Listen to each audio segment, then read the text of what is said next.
There are a lot of cool features coming to Path of Titans, and today I'm overviewing 5 features that you should be excited for. So let's go ahead and get right into it, but also let me know which one's your favorite. To me, the Foliage overhaul is a gateway, and a beautiful gateway at that we will slowly see unfold before our very eyes. A gateway that will open the world with new plants, better optimization. Technically, even the Microraptor is on the other side of this gate, as it will be utilizing the new foliage for its tree climbing mechanics. And of course, the next thing I'm talking about as well is a gateway from this overhaul too. But what is this overhaul? Well, the foliage overhaul is a slow process that the developers are currently going through that will be seeing vast amounts of the plant life within the game change. The most important thing is that this is all made in-house as well, which means these plants are better optimized for the game and have better levels of detail as well, meaning that they'll both look better and perform better on lower graphics settings. So if you play on phones or a slow laptop or even an old console and have to have the graphics on low, you are fine, and it will probably look better and perform better too. But the foliage being overhauled is everywhere. A recent devlog showcased crinoids that will populate the environment, or even bushes that are designed to let smaller dinosaurs in to hide while keeping bigger ones at bay.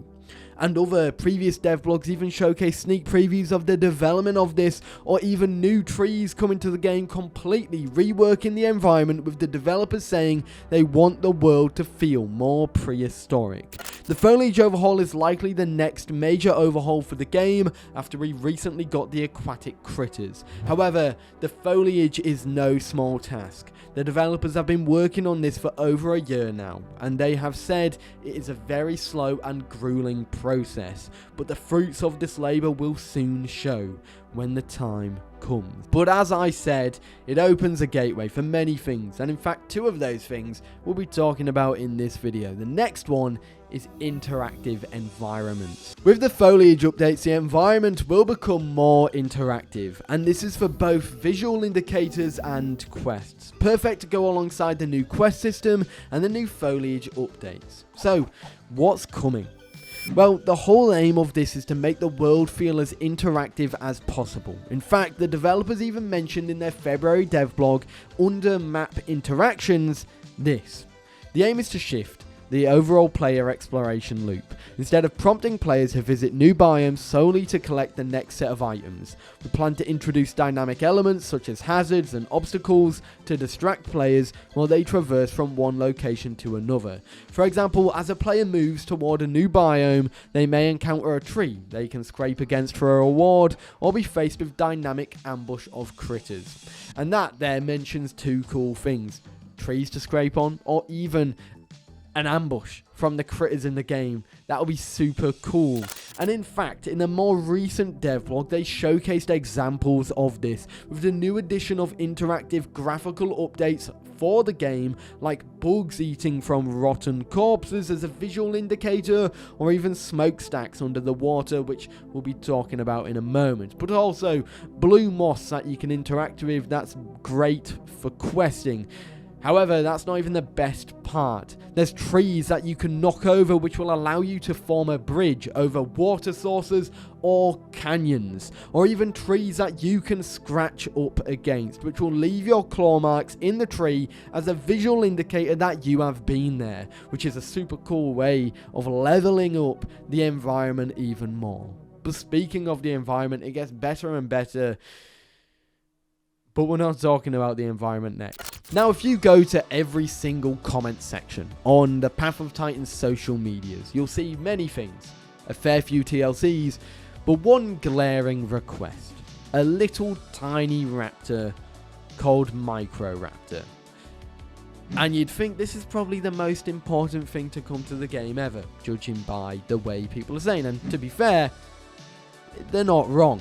Microraptor is the last official dinosaur. If you don't count the mystery dinosaur, I'm also not counting Tylo and Leeds because they're not dinosaurs, but it's the last one of those to come to the game. This will be bringing two mechanics, which are gliding and tree climbing as well. And while you are all excited for it, I don't think it's coming this year. Just let me yap for a second, because this dinosaur glides and will climb the trees. The trees' level of details currently are quite poor, and the old foliage isn't really designed for Microraptor in mind, so it needs reworking. That being said, when this is added, it will be the smallest playable in the game. In fact, smaller than Rhamphorhynchus. And part of me thinks that, well, while we are unsure how the attacks would work, would it be more similar to Rhamphorhynchus in its gameplay style? Who knows? But whatever it's going to be, it's going to bring new mechanics, new ways to play the game, and I'm sure people will lap it up.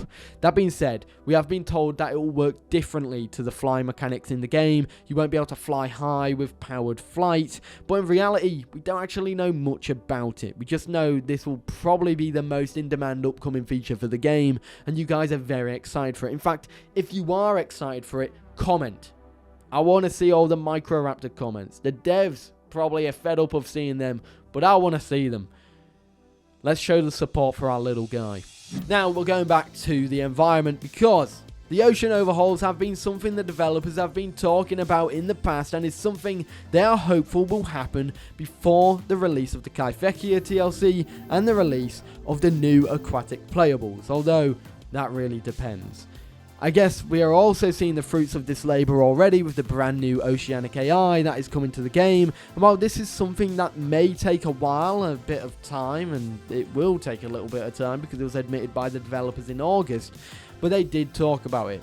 The developers will want map changes for the game before the Kyfekia TLC, admittingly underwater reworks, even going on to say a whole bunch of other stuff we're not ready for.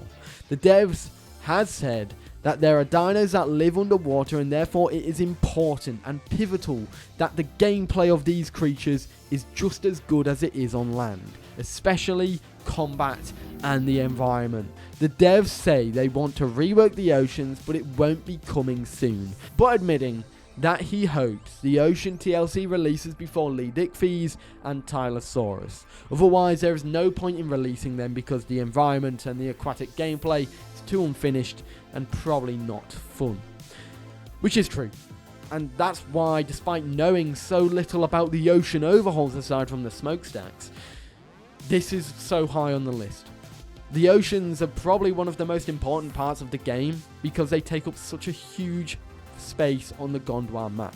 But let's be real, the chances of seeing someone in the oceans are so slim. There's no oceanic hotspots. There's barely anyone playing any aquatic playables unless you're sitting in Grand Plains River with your Urinosaurus or Kyfekia. There isn't much to do or see. Once you've grown your playable, that's pretty much it.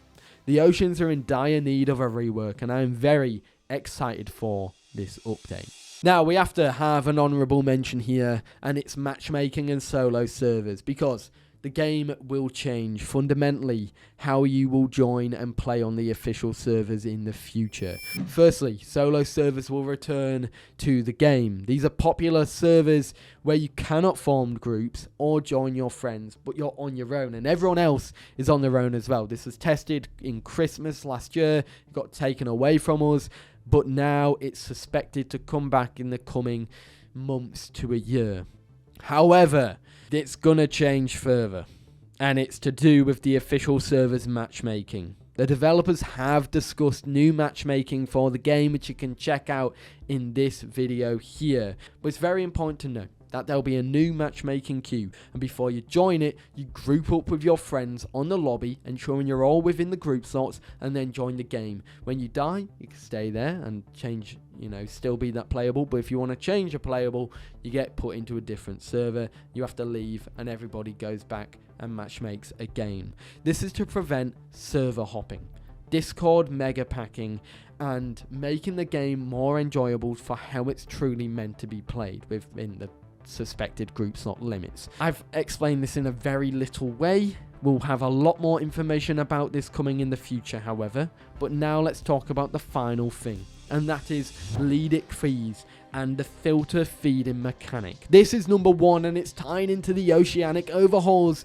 It's the playable and mechanic that will come as a result of that. Leedsichthys and filter feeding. This I'm not putting here for the playable like I did with Microraptor, but I'm actually putting it here for the mechanic, and that is the filter feeding mechanic, because this is a brand new mechanic that we have not seen in the game at all in any shape or form, which means a new playable and a brand new mechanic, and truthfully we don't know how it would work. However, I have 2 ideas. The first one is its static zones. You could probably just eat the plankton and filter feed anywhere on the map by just holding E. But the other idea, the better idea, which I hope comes to the game, is migratory zones of filter feeding zones, meaning that the Leedsichthys will have to go to these zones and constantly stay moving in order to make sure they get their food. But as a result of that, it creates moving hotspots, because if there's a migratory zone with plankton on the map, carnivores in the water will go there, so that means you'll see more playables in an area in the oceans in those zones, more people to hunt, more people there as a result scavenging from the hunts, and more. The idea of filter feeding is definitely open-ended because we don't know anything about it just yet, and that's the beauty in this mechanic. And truthfully, it has me curious. How the hell would a giant filter feeding fish operate in the game and still be fun? Leedsichthys will be the biggest playable in the official roster, and it will have a brand new unique mechanic that requires the current ocean system to be completely overhauled. But how would it actually work? If you have any ideas on how both Leedsichthys and filter feeding will work, let me know in the comments. But other than that, everybody, that is everything I have for the top 5, technically 6 features in today's video that I'm excited for, and you should be excited for too. Other than that, I hope you enjoyed, and I'll see you all in the next one. If you want to check out another video, check out this video talking about Nintendo drama with Path of Titans and some other dev comments. But anyways, I'll see you later. Peace.